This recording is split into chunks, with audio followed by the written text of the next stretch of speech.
Channel. This is the DevSecOps experience. Today I want to talk about shift left. You might have heard the term before, you might be curious. It's really popular nowadays. Every company, every major mature startup, large organization, corporate, when it comes to security, is all very interested in shift left. I want to share with you guys what it is, my experiences with it, how to handle it, how to succeed in taking on this effort and taking something really abstract and making it a lot more practical. So let's get right into it. So before we shift left, where exactly are we? So what is shift left? Where are we shifting left from? Let's think about it that way. So when you shift left, the initial term refers to what's called the SDLC, the software development lifecycle. That means if you think about software, when you develop it, in the beginning, it's an idea. You're in the design stage.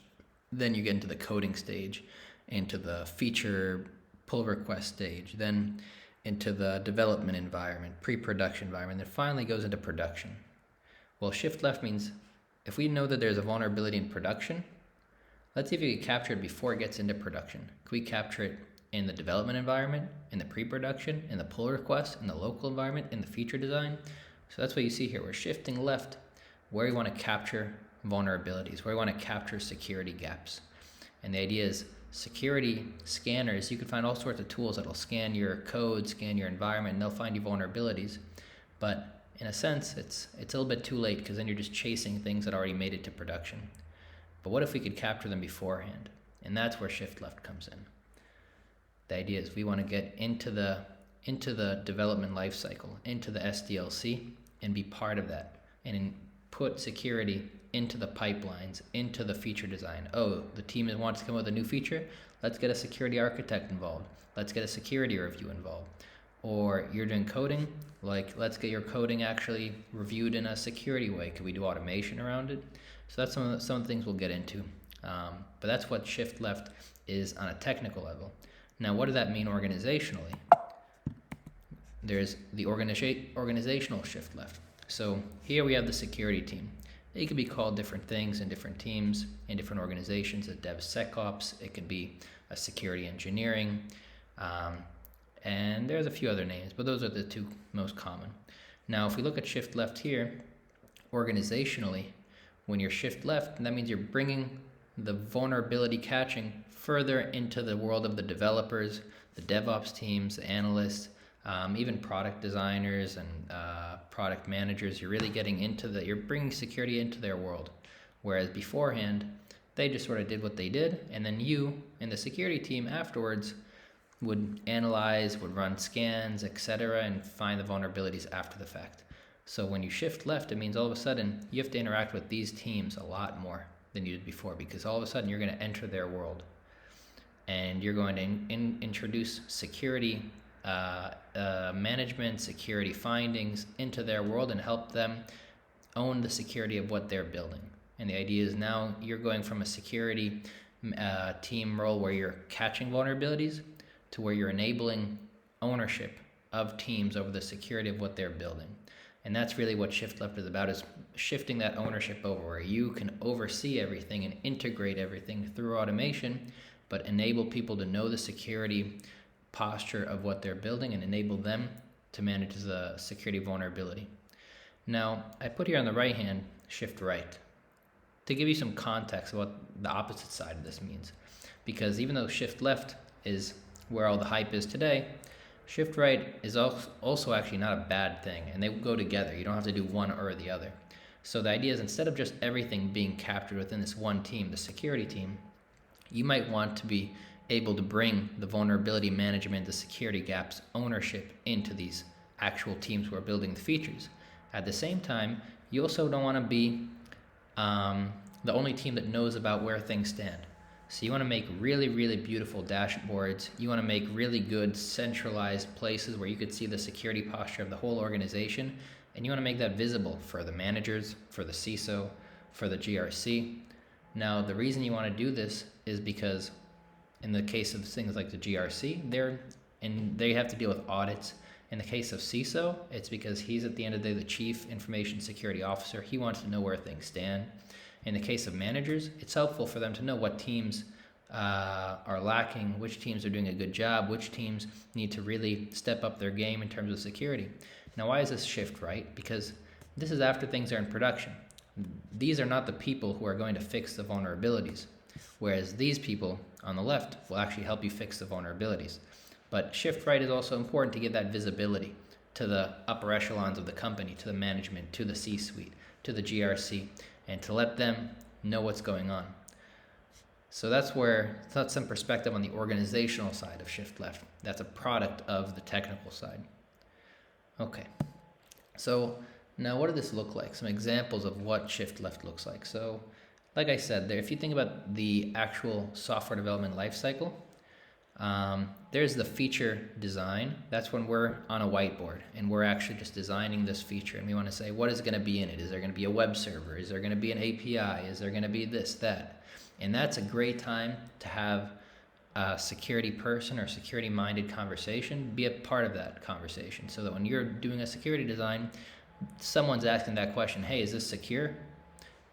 Should we do a threat model? And that's a separate video for another day, how to do proper threat modeling. But should we do threat modeling? And what are the gaps here? How could someone take advantage of this?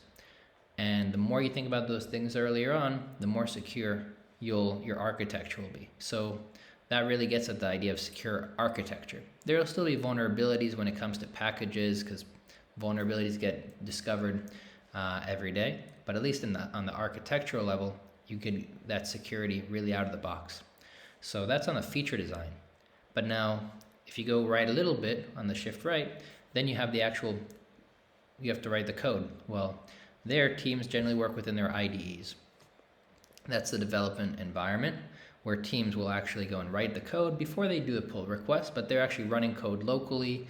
They'll be running their server locally. They'll install the packages they need. That's a great time to also do security. Now here, this can't be a security review, because what is a security DevSecOps engineer? Is he going to sit over the shoulder of a programmer? No. So this is where tools and automation come in. Today, many companies offer IDE plugins that will actually scan the code while they're typing, while they're writing code, and will highlight the vulnerable code. And then you can hover over the highlight, and you could actually see, oh, this package version is vulnerable, or hey, the way that you're using this curl request is not secure. The way you're connecting to this database is not secure. And so by having those ID integrations, even if you don't actually enforce where everything gets remediated right then and there, you're giving a lot of visibility. All of a sudden, developers are coding, and they get visibility. They said, hey, why is this highlighted? They just hover, and all of a sudden, they know, hey, I did something here not secure. And so it gives them a lot of visibility, and it really pushes that idea of ownership, where, hey, this is your code, you're writing it, and it's insecure, and now it's in their face, and they can see it.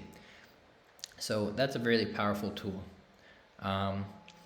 Next is on the feature branch pull request. So now let's say someone wrote their code, and they feel pretty good about it. The next step in their stage is they're going to want to actually make a pull request and bring it into the main branch, into the actual, whether it's pre-production, but into it, pass the test and get into now a more formal environment. So the pull request, generally through GitHub, GitLab, etc. Well, there you have the ability to add checks and tests. And this is another place where you could do security tests. So now, when they're doing the pull request, you can run all sorts of scans against the code that they're trying to bring into scope and test, hey, is it secure? And it's a great opportunity to capture things before they get merged. Merge doesn't necessarily mean production, it could mean pre-production, but it's still, once it's merged, it's hard to unmerge it, and then it's on its way to production. And so this is really the key place to do it, is in the pull request automation, to really bring in, and that's where you have the opportunity to make things blocking. It says, hey, if you don't pass the security tests, well, you need to fix them if you want to pass this PR. So that's a really, really important place. And going along with that is CI security checks, because CI, generally the pull request is where you do your CI, that's your continuous integration, where you're bringing constantly new code into scope, and you're building new Docker images, Helm charts, etc., that you're going to use in production. And it's really important, this area in the middle, to really take advantage of that. And I can make follow-up videos on examples of tools and really get into the pull request automation, because that's really where the magic of DevSecOps really gets involved, where you're integrating into the pipelines. You're not just some guy out there checking vulnerabilities and scanning. No, you're actually coding into the world of DevOps, into the world of the CI/CD pipelines, and really integrating the tooling there where it's really smooth. So that's some of the main cases, and then once it gets merged, obviously then you're back to where your world is, of scanning things scanning the images that are already pushed, scanning the in production environments. So these are some really important ways to shift left. Now, things to keep in mind when you're doing this is, what do developers care about? When I say this, I mean developers, many of them aren't security first. What they are is feature first. They want to build things. They're engineers, they're software developers, they want to make and build cool features, cool services. They want to get their job done. Now, security, if you're not a security first culture, you have to take that into mind, because you can't force someone to just love security. It's something that you could nudge into their world, you could make them aware of it, you could obviously make security policies in the company if it's necessary, and then there is some level of force, but you have to take that into account, because if you don't, and this goes into that last point here, you might lose some of the positive relationship with the teams. And it's really important they have a positive relationship with teams, because at the end of the day, they are the actual people who are going to fix the majority of vulnerabilities. You don't have the time or the resources yourself to go and fix every vulnerability. You would just be like, it's too much time, because vulnerabilities keep on coming, and for large enterprises, for large companies, there's a lot of code bases. You might have dozens of repositories, hundreds of microservices. You can't actually fix every vulnerability, so you need their buy-in. And it's really important to take that into account, where obviously for you, security is first and foremost. But you have to understand that they're not coming from that mindset, and you have to take that into account and really nurture. The shift left is about nurturing them to introduce security into their world. But the more you care about their experience, the better that'll go. So you really have to take into account sort of the developer experience mindset, and almost bring in developer experience engineering into security engineering when you're a DevSecOps engineer, because now you're introducing security into their world, and you need to really take into account their experience and make sure to invest in making the automation you bring in, etc., be as smooth as possible, because you don't want it to just be friction. You want it to be intuitive. You want them to feel like they're really improving the security. And then the next point, and you really want to fine-tune all the automation you're building to minimize false positives, because false positives, they just hurt morale. Because the thing about a false positive is, it means that if you tell developers, hey, go fix this major vulnerability, and then they look at it and they analyze it, and then they think, wait, this is a false positive, I don't actually use this vulnerable function in this package or something like that, well, then they lose trust in your ability to actually manage the security of the company. And this is a major problem with many security teams in companies, is that they don't really have the context of a lot of these applications. And if they don't really invest in sort of really fine-tuning the tools they introduce, a lot of developer teams actually don't trust them as really knowing what's going on. They just think of them as people who have some fancy security tools that do scans, and they just bring those reports. But a lot of times you really need to dive into the context and think, wait, is this an internal facing application, external facing application? What is it? Is the vulnerability reachable or is it not reachable?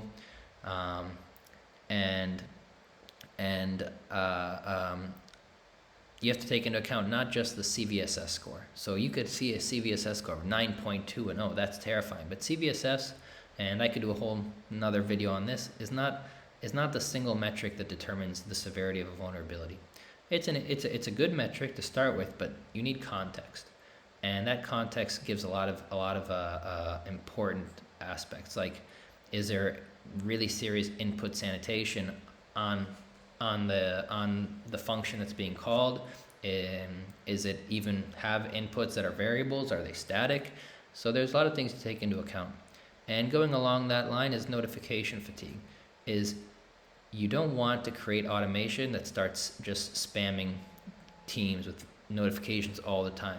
You really want to be careful about sending them meaningful messages, and what's really important is making them actionable, meaning when you give them some sort of notification about an issue, the more actionable it is, the better. That means you're telling them, hey, here's a vulnerability, but it's not just a vulnerability, here's the exact thing you need to do to fix it.